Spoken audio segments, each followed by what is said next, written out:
Okay, we are going to go ahead and get started. Welcome to one of the last breakout sessions of the day. This session is Freedom and Time in Early Childhood, Young Children's Abundant Possibilities Through Slowness.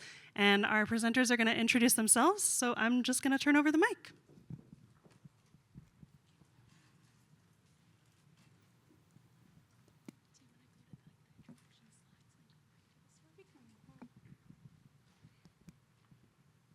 We'll actually have you all introduce yourselves to each other first, because this will be very workshoppy and we'll chat a lot, so you're going to have an opportunity to get to know each other with these questions, and then we'll come back and you'll get to know more about us as presenters.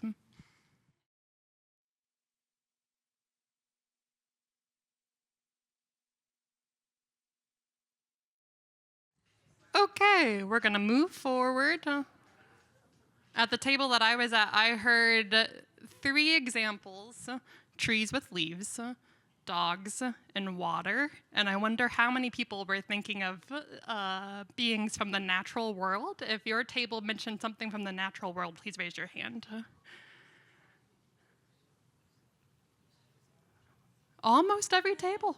Okay, so here's our agenda for this session, though I'll say that since we're people who work with young children, we know that the body and the mind are in tandem, so it's possible that you might need to go to the bathroom so that you can pay attention, or you might need to get up and wiggle, or even dance, or just run around and whatever. We're here for it.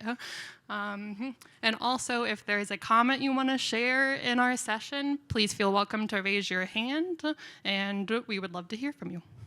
Okay, so we've already welcomed each other. Next, Emmy and I will talk about who we are, then we'll introduce slow pedagogy.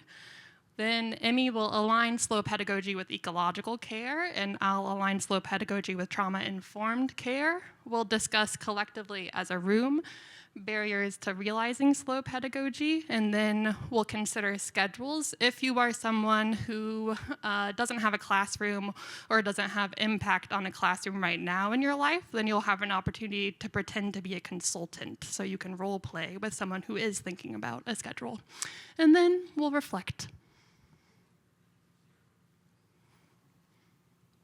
Hi, I'm Emmy. I'm a teacher at Maple Play School, where we work with 3 to 5-year-old children in an early learning environment that's trauma-informed and nurtures love for the natural world. I'm currently pursuing a master's degree in teaching, learning, and curriculum with a focus on early childhood from IU. And a slow being that I admire is the manatee, because they can go up to 20 miles an hour, but they often choose to go closer to 3 miles an hour. And I appreciate that intentional choice to slow down.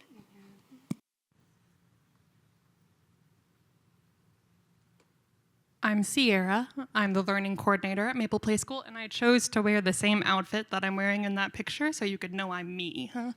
And I'm pursuing a master's in teaching, learning, and curriculum with a concentration in early childhood care and education.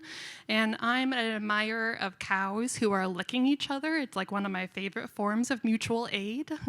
And they do it so slowly, and it's just so admirable. So Michelle and Diane are 2 cows I know who like to lick each other. If you ever want to reach out to me, my email is sierra@mapleplayschool.org.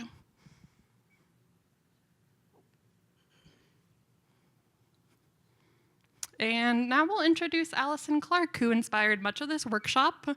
She is a professor of early childhood at the University of Southeastern Norway, and she wrote a book called Slow Knowledge and the Unhurried Child, Time for Slow Pedagogies in Early Childhood Education. If you are someone who gets really jazzed about these ideas, but you don't really like reading, one opportunity is to listen to the podcast, That Early Childhood Nerd. Have any of you listened to That Early Childhood Nerd?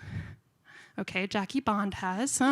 And it's a really cool podcast, largely because it's hosted by Heather Burnt-Santee, who's fun and also relaxed, and she is the head of the early childhood department at Ivy Tech Lafayette. They have 3 episodes about this book, the 3rd of which features Dr. Clark herself as a guest.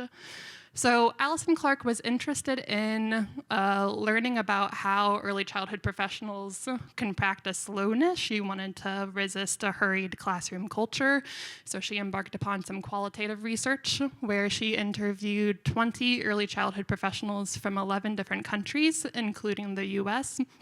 And in her interviews, she could identify 3 different themes or principles of slow pedagogy, which are being with, going off track, and diving deep. And like with many things, it's not super useful to think of these principles or themes as in isolation or siloed from each other because they can facilitate each other. And I want to say that I chose the harbor seal as the image for diving deep because harbor seals, before they dive down, will slow their heart rates to just 3 to 4 heartbeats per minute, and then they dive deep as 1,500 feet below the water. So sometimes slowing down is a key to depth. Speaking of Alexis Pauline Gumbs, who taught me that about harbor seals, she has written a book called Undrowned, Black Feminist Lessons from Marine Mammals, and this is a quote we wanted to share.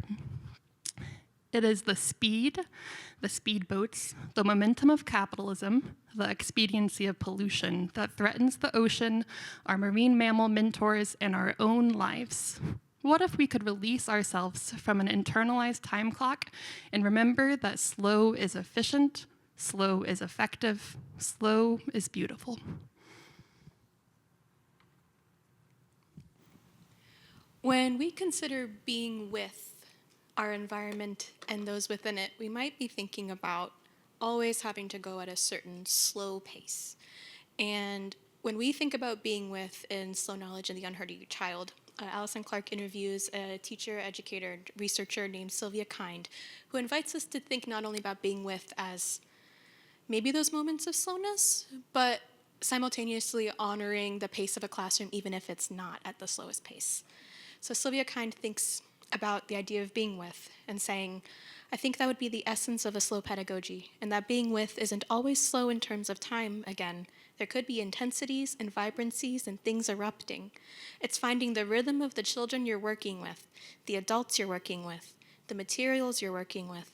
It's how do we be with others, be with ideas, not just as if we stand outside of it. To me, I guess it was this idea of being with.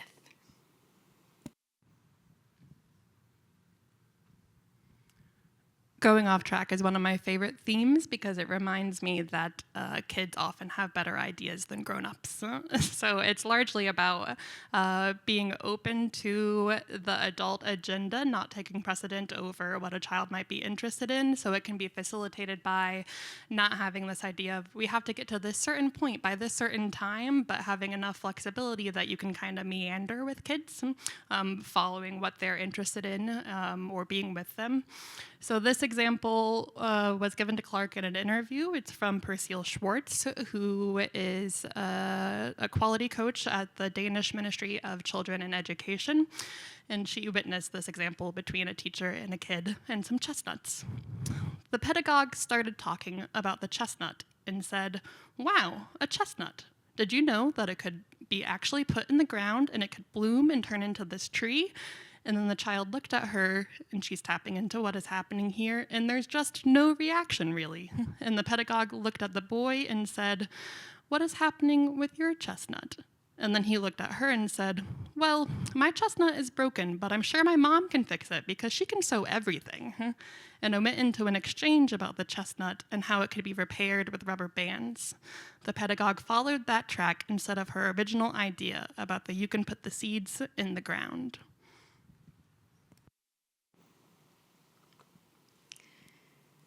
Space for diving deep means so much to me, since these pressures to hurry often hinder our ability to dive deep, and it can be a really conscious political act of resistance to practice this.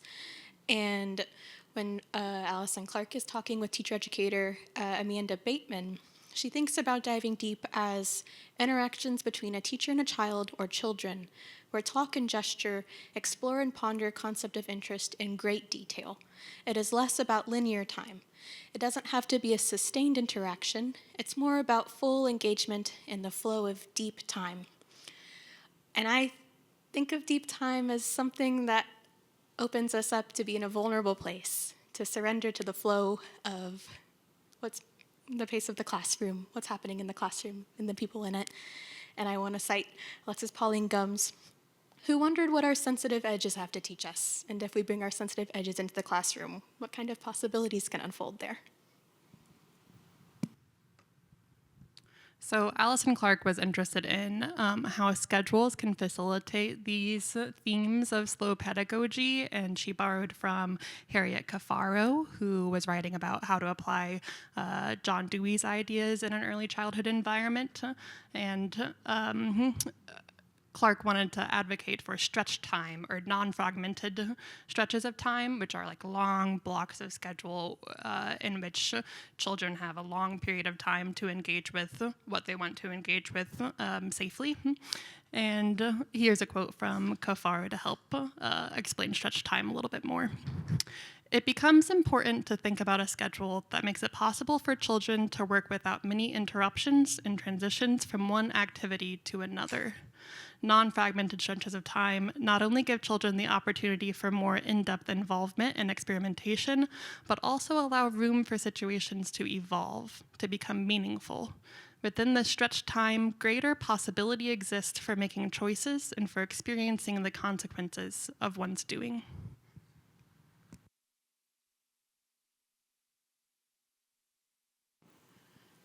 An ecological pedagogy is an approach to being in the classroom that centers environmental stewardship, mindfulness in building an intentional, empathetic relationship with the natural world, and also with each other as we undergo this process. Slow pedagogy and ecological pedagogy carry a number of similarities, and I think leaning into these similarities can really enrich a classroom environment that's looking to go in this direction. A sense of place can be cultivated through slowness in an environment that values nurturing attachments and the meaning that is capable of being made within these attachments. And through a sense of place, there can be the cultivation of a sense of belonging. And a belonging can really deepen these senses of joy and wonder and that which might offer us the security that's needed to be in our own rhythm in this space without any fear of pushback. While cultivating a sense of place and a sense of belonging, there's this opportunity to be with each other and embrace and align with the natural rhythm that's emerging from these connections. And embracing this natural rhythm can resist the pressure that might be stemming from pressures to hurry. Being in this moment can mean being fully present in a space or in what might be happening in that space, with more care being directed to how you're in this space, rather than whether or not you're in control. This is an opportunity to share power over the pace of the classroom and the direction that it's heading in.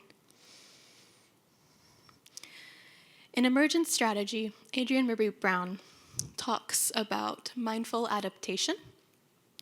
Emergent strategy could be considered an approach to how we be with each other and anchored in empathy, openness to be connecting, and also openness to adapt. So if we're thinking about adapting towards a slow pedagogy or an ecological pedagogy, part of that could be considering what we're doing to experience these miraculous moments as often as we can. And Brown wonders about this. She writes, how often and how quickly can I become aware of the miraculous nature of the moment I am in and adapt towards the pleasure that's available in that awareness? And how can we invite children into this pause process with us? Clark speaks very, very similarly about these moments. And she offers in the perspective that educators need to be attentive to these opportunities and consider them as gifts. But at the same time, it can be really important that they're operating within an educational system and a pedagogy that's sufficiently open weave enough that allows these moments to be recognized And this might be a barrier that some of us encounter. But when we're able to fulfill that adaptation and we move into a space of being with and connecting and that we're empowering each other, we're moving into a space of understanding education as a practice of freedom. And Bell Hooks writes about this in Teaching Community, A Pedagogy of Hope. She writes that education as the practice of freedom affirms healthy self-esteem in students as it promotes their capacity to be aware and live consciously, which are some key principles in slow pedagogy. It teaches them to reflect and act in ways that further self-actualization rather than conformity to the status quo. And the status quo might involve some rushing.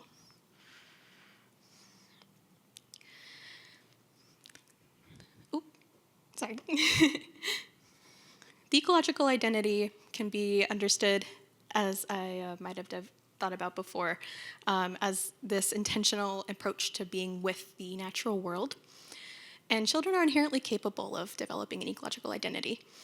They're biophilic in nature, which means that they have an innate tendency to be eager to explore the world around them. And this can scaffold their inherent capability of cultivating an ecological identity.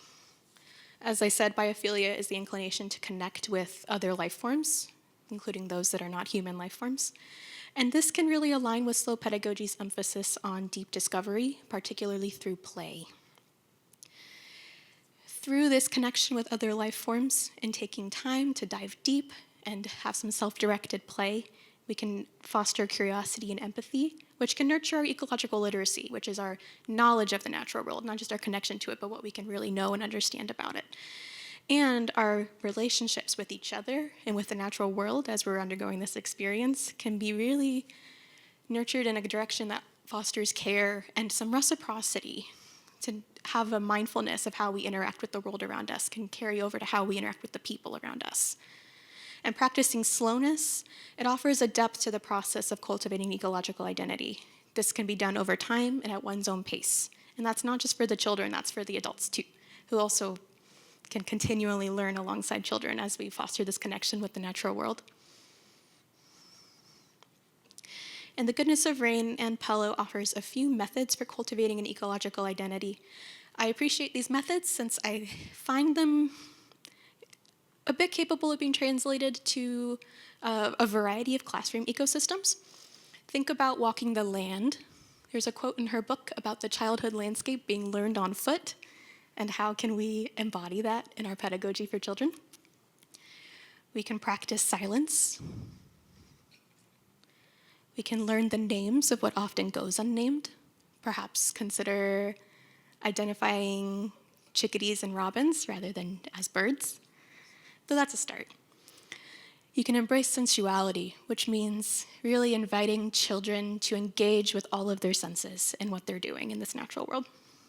You can explore new perspectives, particularly those that are offered by children, perhaps through the processes of creating stories and making rituals to deepen this anchor to the natural world that's really enriched through a slow approach to these methods.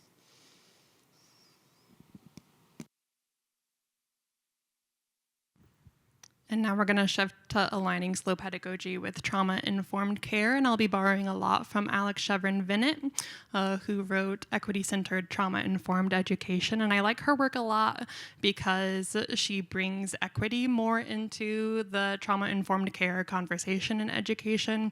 So she's not very interested in knowing, okay, this kid has experienced this adverse childhood experience, so we're going to teach them self-regulation skills, and of course, that can be useful for children, but ideally, we'd be preventing trauma in the first place by practicing equity, because we know inequity can be traumatizing.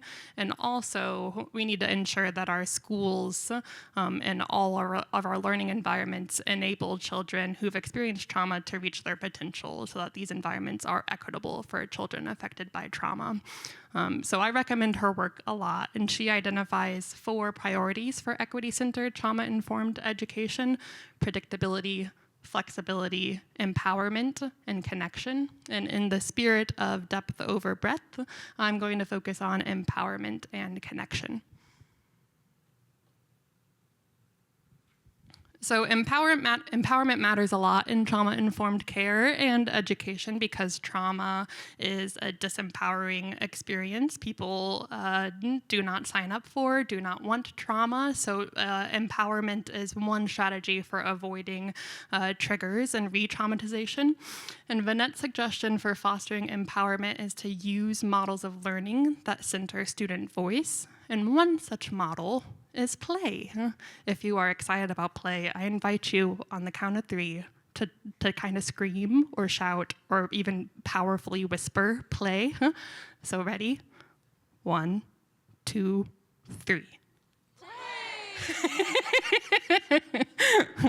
And I love thinking about definitions of play, especially because play is such a buzzword. So sometimes people just, like you can throw it around without being careful that the definition of play or how you're using it is actually empowering to children.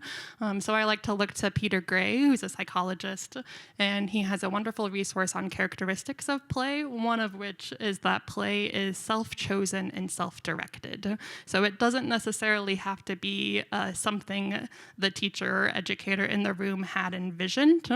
In other words, a teacher facilitating play should have an openness to going off track. So that can look like an educator allowing a child to safely engage with the material in a way that the educator hadn't planned for. Or it can look like an educator allowing a child to safely engage with the material the educator hadn't planned to employ as a teaching tool at that time. So for example, at Maple Play School, we've done a lot of work in designing our outdoor classroom and making sure all the major domains of development are represented and that there are multiple opportunities within each domain. And of course, you can get a kid and the kid finds a stick. And I didn't think about sticks, but the kid's safely playing with that stick and is now a pirate and the stick is a sword and that's all good. We're all having fun. Next slide, please. And on the iPad. Thanks. Connection. I was happy to see in our programs that we have the excerpt from the CDC's Essentials for Childhood framework, because the CDC has said that safe,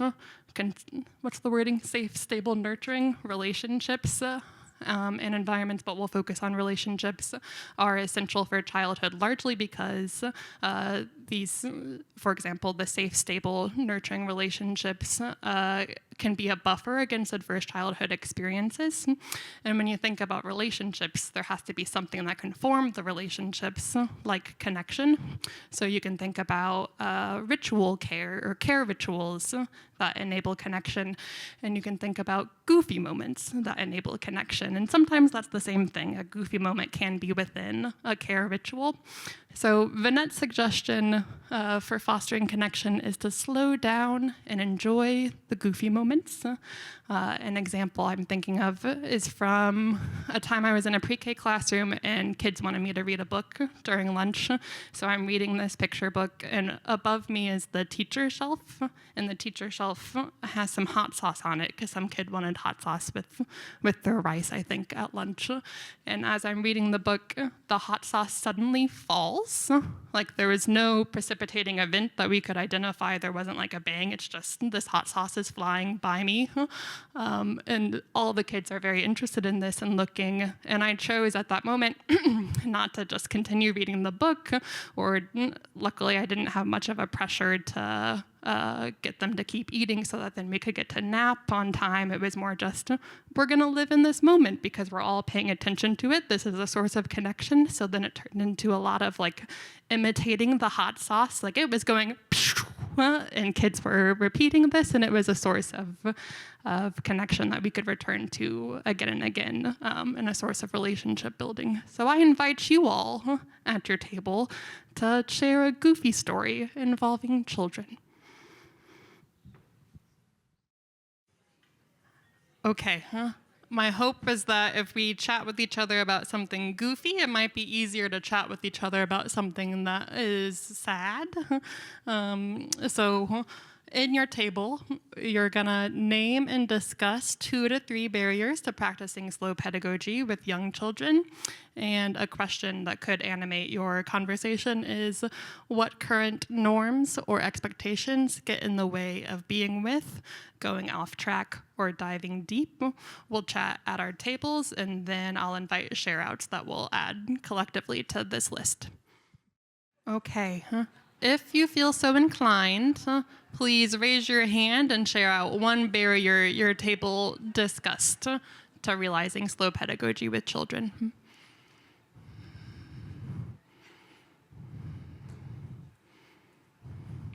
Mm-hmm.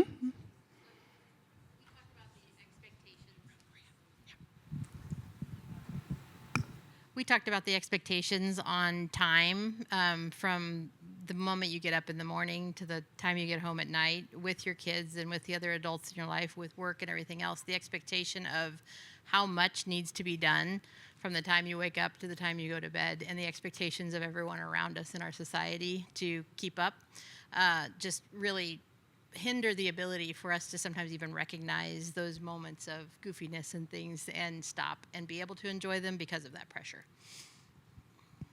Yeah, there's such a cultural norm of overscheduling and just going to the one thing, then the next thing, then the next thing. Allison Clark names hurried child syndrome, which was identified decades ago. So this isn't necessarily a new problem, though it has new manifestations. Jackie?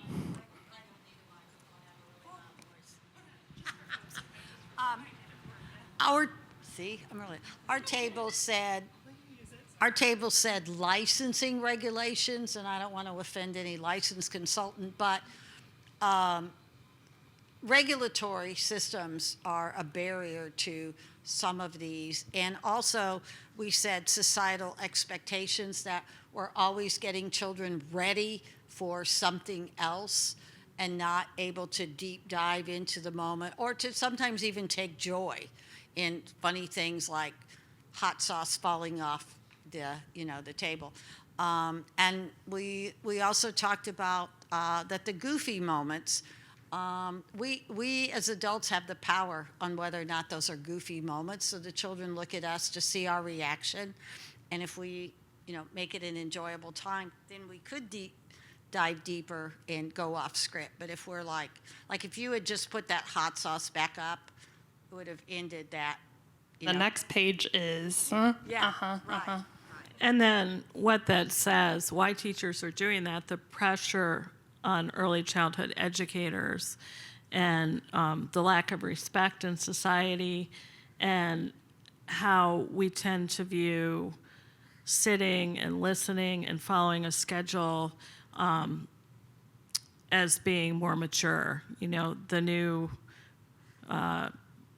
they say, kindergarten looks like what preschool used to, and first grade looks like what kindergarten used to, and that's how people measure quality, is by how quickly kids are learning. And because these are the teachers of the youngest, they're the most harshly judged. There can be this attitude that quicker is better, necessarily, and then the teachers are beholden to that attitude and obedient.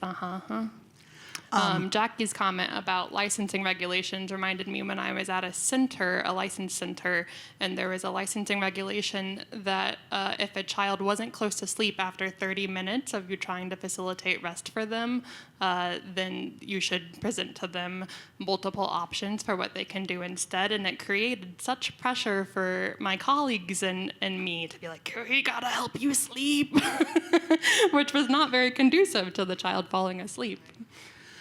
For me, because I'm a therapist, the barrier is parents, as well as insurance, because they want a quick fix.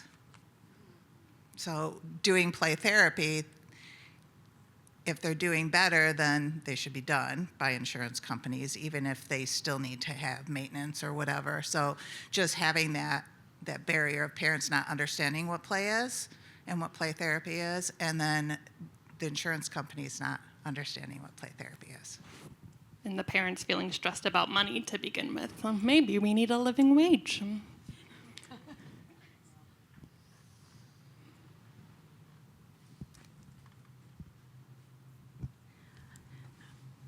It's even interesting going off of that in a context. I'm at the library and we do a weekly program called Homeschool Recess, and it used to be I would do it very not even like lesson plan, but I had a plan every single week. This week we're playing this game. This week we're playing this game. This week we're doing this type of thing. And I got a chance to go to the play conference that I hosted last year. They're going to start hosting it every year. I'm not affiliated, but you guys should definitely go. It was awesome. And they talked about the importance of free play and letting kids self-paced and choice. And so I have started since then just putting out a bunch of stuff in the room to let kids kind of like, oh, today we're building forts, today we're having a snowball fight, today it's a restaurant, like, and just letting kids do that. And it's been really cool. But one thing we were talking about is the barrier of doing this sometimes is the pressure, especially in our context where usually grown-ups are still there with their kids during our programming. Like, parents aren't just dropping them off and we are able to do what we're going to do. Like, sometimes there's this pressure of expectation of what a grown-up thinks should be happening in that space. And for us in our situation, to be able to have families return, you want just as much as you need kid buy-in, you need grown-up buy-in. And so there is sometimes this like pressure of, oh, it is free play. And I try to set expectations when parents come into the room of like, oh, this is an opportunity for kids to engage with each other, socialize, have free play. And sometimes the parents want like this programming, like here's what we're doing, then here's this schedule. And I think we just live in a culture that's so fast-paced and scheduled, and minute by minute there should be something happening. So when it is these opportunities to take a moment and to go off script or to play, like I think that it can feel, there can be this sense of like dissonance because it's so anti everything we're taught in our culture. And so even when it is a free environment that you're bringing a kid to this program because you want them to be able to play and socialize with other kids, there really isn't any expectations. I think it's still so easy to put expectations on that. So I can't imagine in a context when someone's paying for your services and you're going off what they deem off script, even when they're not the professional in that capacity. I think that there's a lot of nuances that make it hard to practice slow and free and going off script. I appreciate that perspective taking with a different work environment. Thank you. I was reminded by what you were saying about parental expectations of this new study. I just found out about it this week, and I haven't read it yet, but Early Ed M on Instagram wrote about it on her Instagram page, which is really wonderful. She distills early childhood research for her Instagram followers. And this new study was showing that parents prefer free play. And of course, not all parents are preferring free play as the main means of learning for young children, but we now have some new research suggesting that some parents, or at least the majority of this sample in this research, do. So that could be worth amplifying so that then maybe more parents can be like, oh, other parents think it's good. Any other barriers anyone would like to share?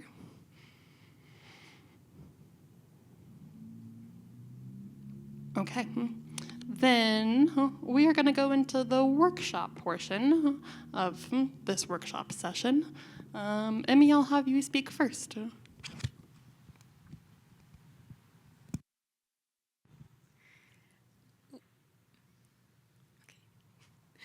For creating a new schedule or revisiting an existing schedule, if those are one of the options that you choose to do, there's a prompt that I'd like to offer.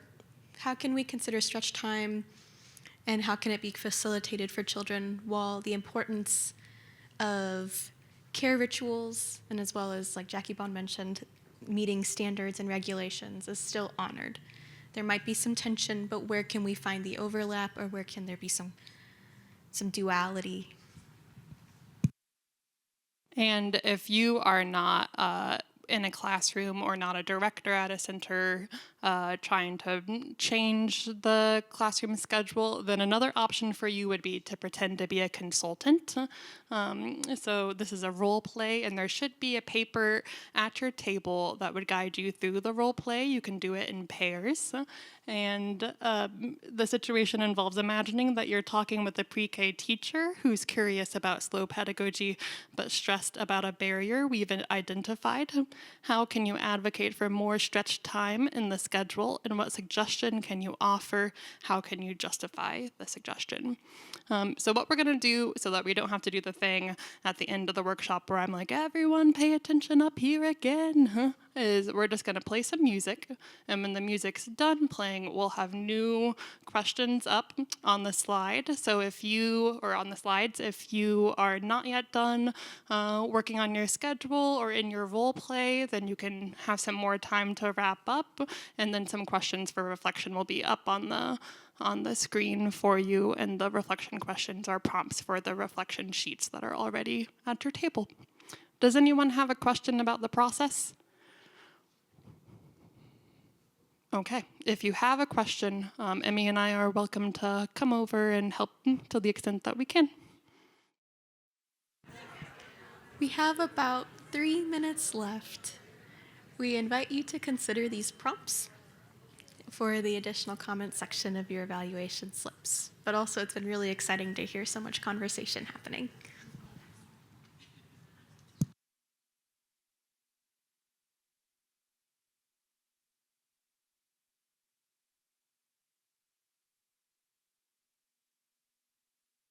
One of the prompts is there a particular barrier to practicing slow pedagogy that you hope to keep considering how to resist, and what makes this barrier difficult to overcome? And another prompt that you're invited to consider is, in this workshop, did you encounter any idea that was new to you and that you hope to continue pondering, and why does the idea feel worthy of your attention?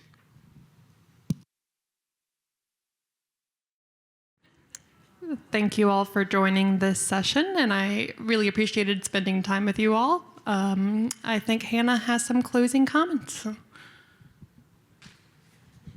I just have the closing housekeeping, which is to let y'all know that we are about to enter our closing sessions for the day. For folks who missed this in the morning, a quick reminder that instead of one giant closing session all back together, we have 3 closing session options. If you stick around in this room, we will have one more breakout session for the day led by Evren that is on Theater of the Oppressed and Radical Joy in Organizing. For folks who are looking to do a little bit more networking and connection building for the day, we'll have a specific facilitated networking session down in Cook East. And lastly, if anyone is interested in thinking about moving into shared action and co-strategizing with everything that you learned from today and moving forward, we will have a strategy session next door in Duke West. If we don't catch you for one of those, please make sure that you drop either your CE form and or your evaluation downstairs on the exit table. And the last reminder I have is just that after our closing sessions, we've got one last gift for the day, which is an affinity group specifically for folks who work or engage in supporting parents. So I think that's it. And thank you so much. Oh my gosh, can we get a round of applause for our wonderful presenters?